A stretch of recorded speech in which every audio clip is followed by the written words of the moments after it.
Okay, so let's take a look at a couple of examples here. So in this first example, we've got an open-ended organ column that is 3.6 meters long. So our length is 3.6 meters, and we have to realize that this is open-ended. So we've got our column, and it's open on either end. You can either just leave it open, or sometimes I do dashed lines to show that it's open.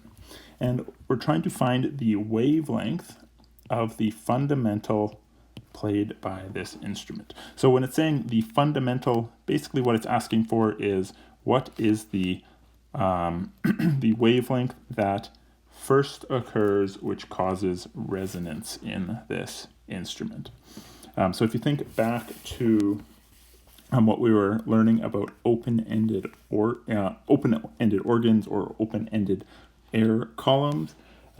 So what this means is that we need an antinode at each end.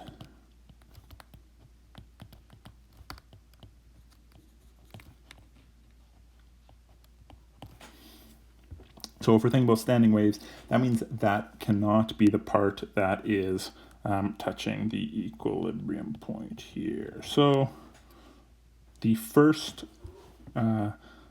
fundamental frequency where we have an open at both ends, and let me just change color here, is going to occur when we've got a standing wave that looks something like that, where we've got an antinode here, we've got an antinode there, and we've got a node right there in the middle. So looking at this diagram here, we have to ask ourselves, what part of a wavelength do we see here? Well, this is just half a wavelength. If we were to sort of continue this wave out, in order to finish the wave, we would have to draw the other half. But so we can say that the length of the column here is equal to half of a wavelength. Rearranging this, we can say that the wavelength then is equal to twice the actual length of the column. So if we want to find the wavelength of this first fundamental here, 2 multiplied by 3.6 meters gives us 7.2 meters. So that's the wavelength of the first fundamental played by this instrument. If we want to find the frequency of this note, all that we have to do, we're going to go back to the universal wave equation. Speed is equal to frequency times wavelength. We're given the speed here is 346 meters per second.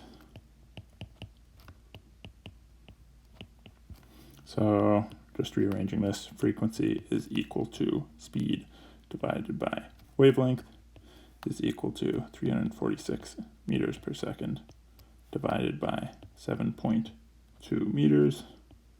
Gives us a frequency for part C here. There's a couple different ways we can think about it. One way we can think about it is going back to that formula that we ended up deriving, where we said the length is equal to n lambda over 2.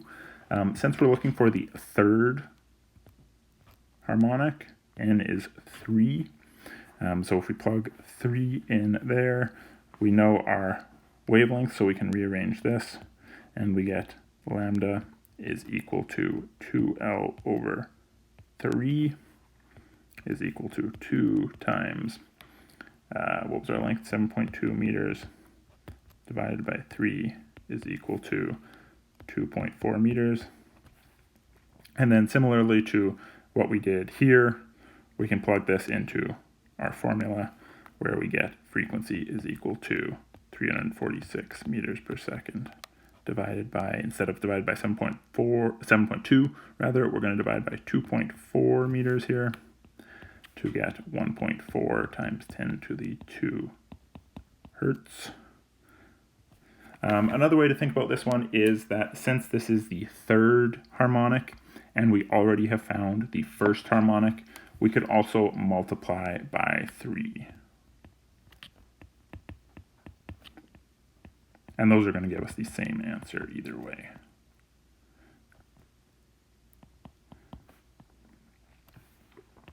Or just multiply the answer from part B by 3. Okay, so we'll look at a second example here. This one's going to be very similar to the first example that we looked at. In this case, it's looking for the first 2 resonant frequencies of a trumpet.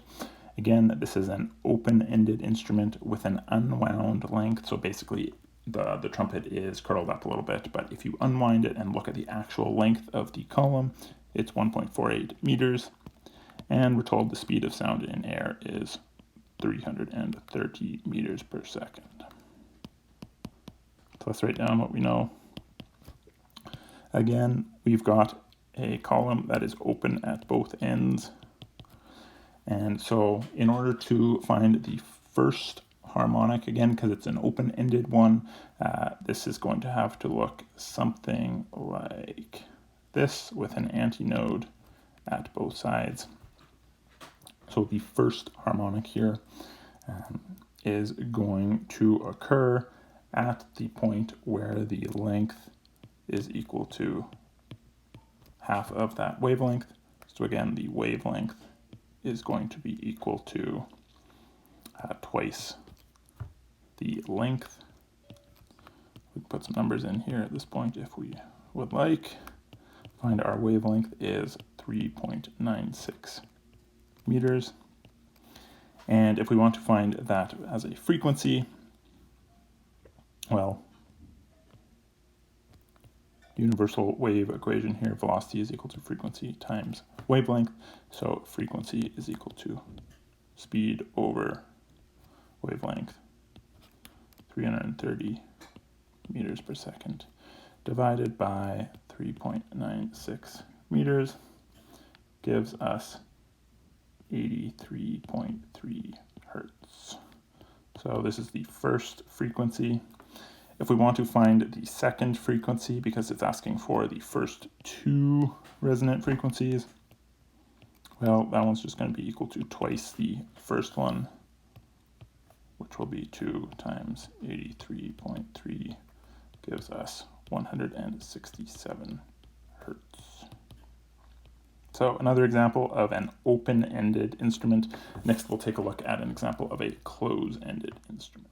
In this third example here, we're going to be determining the length of a closed-end air column that produces a fundamental frequency. So that's the first harmonic of 480 hertz. So let's just highlight some of the important parts here. And the speed of waves in air in this case is 340 meters per second. So what do we know? Well, we know that the first frequency here is 480 hertz. We know the speed of waves in air is 340 meters per second. So looking at this case, we've got a closed air column. So one side is going to be closed, the other side will be open. And since we're talking about the first harmonic here, the way that the first harmonic fits into an air column like this, well, we're going to have a node over here and an antinode over at that end. And that's kind of just something that we have to remember. So it will look something along the lines of this, our standing wave. The only way that a standing wave will look like this is actually this length here is actually just a quarter of a wavelength. So we can say that the length is equal to lambda over 4.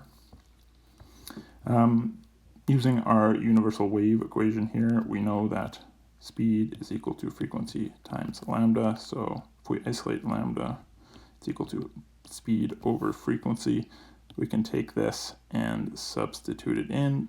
We could do this in a couple steps if we wanted to, but we can do it all in one here.